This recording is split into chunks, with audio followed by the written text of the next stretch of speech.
বন্ধুত্ব নাকি কূটনীতি, কাকে বেছে নেবেন নরেন্দ্র মোদী? ছাত্র জনতার আন্দোলনের মুখে পদত্যাগ করে দেশ ছাড়েন বাংলাদেশের সাবেক প্রধানমন্ত্রী শেখ হাসিনা। প্রাথমিক গন্তব্য ছিল ভারত। কথা ছিল এটি হবে তার জন্য শর্ট ট্রানজিট বা সাময়িক বিরতি। তিনি চলে যাবেন লন্ডন কিংবা অন্য কোনো দেশে। কিন্তু এখানেই ঘটে বিপত্তি।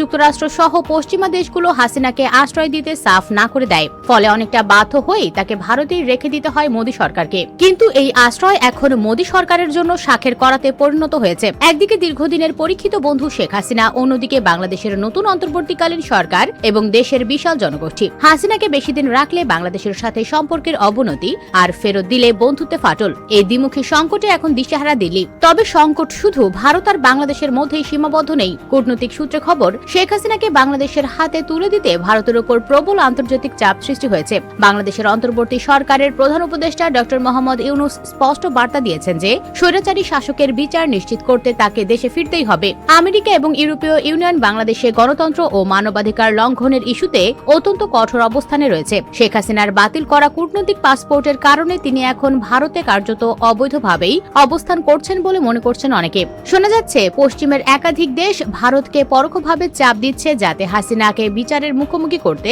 বাংলাদেশে ফেরত পাঠানো হয়। ভারত যদি তাকে সুরক্ষা দেয় তবে আন্তর্জাতিক মহলে মোদী সরকারের ভাবমূর্তি ক্ষুণ্ণ হতে পারে, এমন সতর্কবার্তাও নাকি দেওয়া হয়েছে। এখন প্রশ্ন হলো, নরেন্দ্র মোদী আসলে কি করবেন? ভারতের নিরাপত্তা বিশ্লেষকরা বলছেন হাসিনাকে জোর করে ফেরত পাঠানো ভারতের জন্য কূটনৈতিকভাবে সম্মানহানিকর হতে পারে। আবার তাকে আগলে রাখলে প্রতিবেশী বাংলাদেশে ভারত বিরোধী মনোভাব আরো তীব্র হবে, যা ভারতের নিরাপত্তার জন্য হুমকি স্বরূপ। ইতিমধ্যে শেখ হাসিনার বিরুদ্ধে আন্তর্জাতিক অপরাধ ট্রাইব্যুনালে তদন্ত শুরু হয়েছে। যদি আন্তর্জাতিক আদালত থেকে কোনো গ্রেপ্তারি পরোয়ানা জারি হয় তবে জাতিসংঘের সদস্য দেশ হিসেবে ভারত তাকে আটকে রাখতে পারবে কিনা তা নিয়ে ঘোর সংশয় রয়েছে।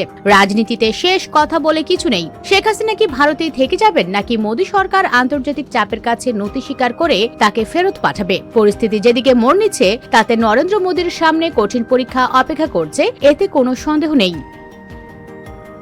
US Bengal Bangladesh report.